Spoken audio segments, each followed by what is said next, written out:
Suite numérique. Alors je commencerai ce petit rappel par une définition des suites. Ensuite on verra ensemble les suites arithmétiques et les suites géométriques. Après on parlera de monotonie, de critères de convergence, du théorème d'encadrement et à la fin je parlerai du principe de récurrence. Alors commençons par la définition. Les suites numériques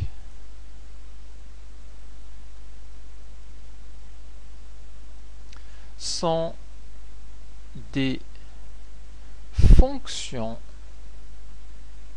d'un type simple,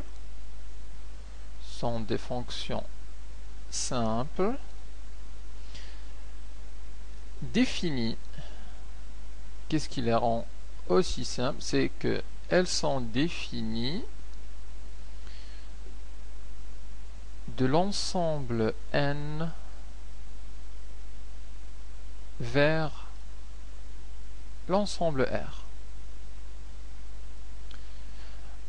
On a vu des exemples de fonctions, on a parlé des généralités sur les fonctions.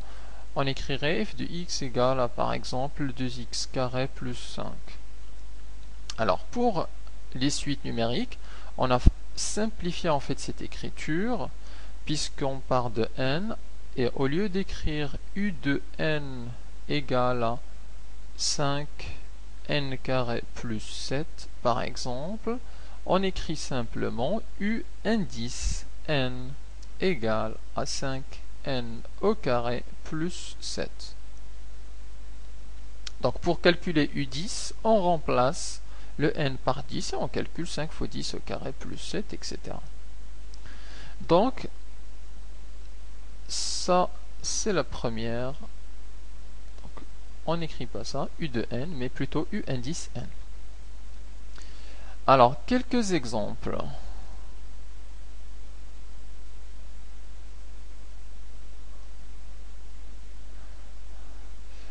Je prends l'exemple de un égale à 4 facteur de n au carré plus 3n. Et je prendrai un deuxième exemple avec une suite définie par récurrence, où u0 égale à 4 et un plus 1 égale à racine de un plus 7. Alors, on va faire quelques petits calculs. Donc, par exemple, calculer le premier terme à partir de là, u0. Donc, il suffit de remplacer le n par 0 dans cette écriture, ce qui donne 4 fois 0 au carré plus 3 fois 0. Donc, ça donne 0. On peut calculer u1, 4 fois 1 au carré plus 3 fois 1. Alors 3 fois 1 ça fait 3, plus 1, 4, 4 fois 4 ça fait 16. On peut pareil faire le calcul du terme U 2011. Auquel cas, il suffit simplement de remplacer le n ici par 2011. Donc j'écris simplement le calcul, mais vous êtes capable de le calculer avec une bonne calculatrice. Donc on a le U 2011, on peut le calculer facilement. Regardons maintenant la deuxième suite. Alors cette suite-là, elle est définie par récurrence, c'est-à-dire que un plus 1 est écrit en fonction de un. On nous a donné u0 égale à 4. On peut donc calculer par exemple u1. J'ai noté, là j'ai calculé ça, ça et ça. Donc ici, je vais calculer u1. Donc pour calculer U1, je dois utiliser cette égalité de récurrence. Et en l'occurrence, il faut que je prenne ici n égale 0. Pour avoir, c'est U indice 0 plus 1 qui est égal à U1. Et on remplace ici le n par 0. Comme on a fait ici, n par 0, ici aussi, on doit remplacer par 0. Donc U0 plus 7. Alors U0 c'est 4, donc racine de 4 plus 7, ça fait racine de 4, 2, 2 plus 7, ça fait 9. On peut calculer U2, donc de la même manière, auquel cas on va remplacer n par 1. Donc de façon à avoir indice de 1 plus 1, ça donne 2. Donc 1 plus 1, et ça donne la racine, donc n remplacé par 1, ça donne U1 plus 7. Et la racine de U1, U1 c'est égal à 9. On va mettre racine de 9, ça fait 3, 3 plus 7, ça fait 10. Donc on voit bien que pour calculer U2, on a eu besoin de U1. Donc si on n'avait pas calculé U1, on ne pouvait pas accéder directement à U2. Donc c'est cette nécessité d'avoir le terme juste avant pour calculer le terme n qu'on appelle la définition par récurrence. Par exemple, admettons que je vais calculer U 2020 avec la suite est définie par récurrence. Donc si j'applique ma relation, ça va donner la racine de U. Ça c'est UN plus 1, donc là ça va être le rang inférieur de 1, c'est-à-dire U 2019 plus 7. Or là il y a un problème, puisque le U de 2019 je ne le connais pas. Et il faut le calculer avant de trouver U 2020. Si j'écris U 2019,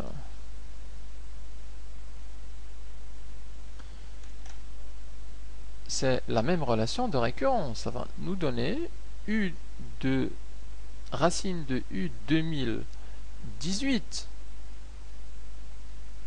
plus 7. Et pareil. Donc là aussi, on n'a pas le 2018. Et on se retrouve avec le serpent qui se mord la queue. Et il faut calculer U 2018 qui nous renvoie à U 2017, U 2016, 15. Et il faut descendre comme ça, en fait, jusqu'à U1.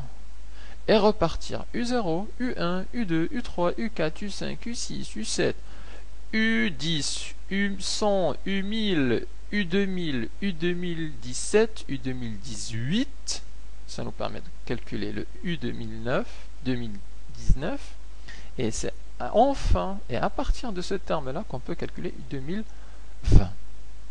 Et donc c'est là où on voit qu'il y a quelques difficultés.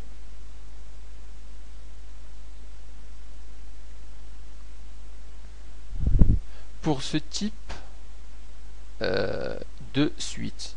Donc pour ces suites définies comme ça, qu'on appelle les suites définies par récurrence. Pour les suites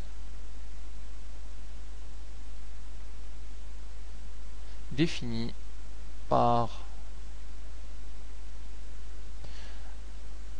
récurrence. Alors bien évidemment, de nos jours, même cette écriture comme ça, elle pose pas trop de problèmes, puisqu'on peut bien faire un petit tableau Excel ou programmer ça sur une calculatrice scientifique et calculer le 2000 2018 jusqu'au 2020. Mais imaginons qu'on demande eu 2 milliards 255 000 milliards de 555 000 milliards de etc. Vous voyez bien que ça prendrait un temps énorme à calculer, alors que si on avait une écriture, une définition comme ça, en fait ça va être tout de suite. Tout ça pour dire que les suites numériques, en fait, elles sont définies de deux façons, peuvent être définies de deux façons différentes.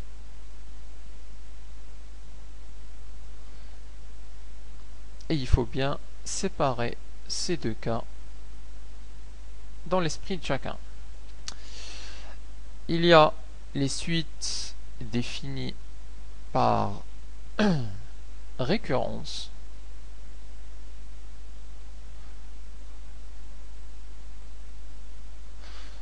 définies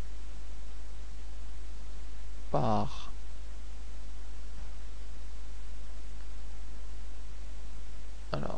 récurrence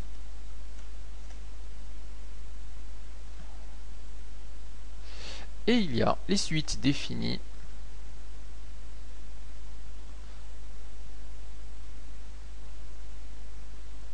en fonction de n.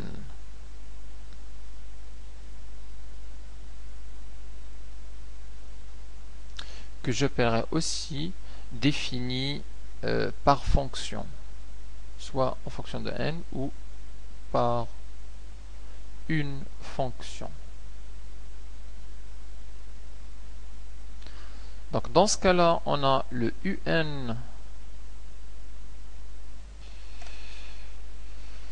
Lorsque c'est défini en fonction de n, on a un, c'est une fonction de n directement.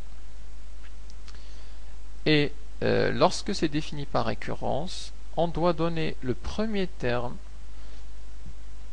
et ensuite le un plus 1 qui est fonction de un.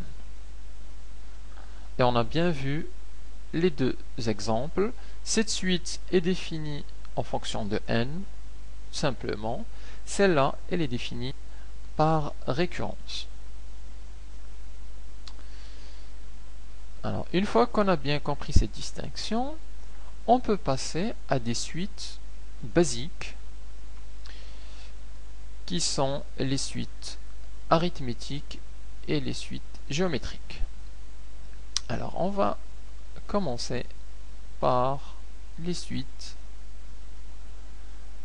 arithmétiques.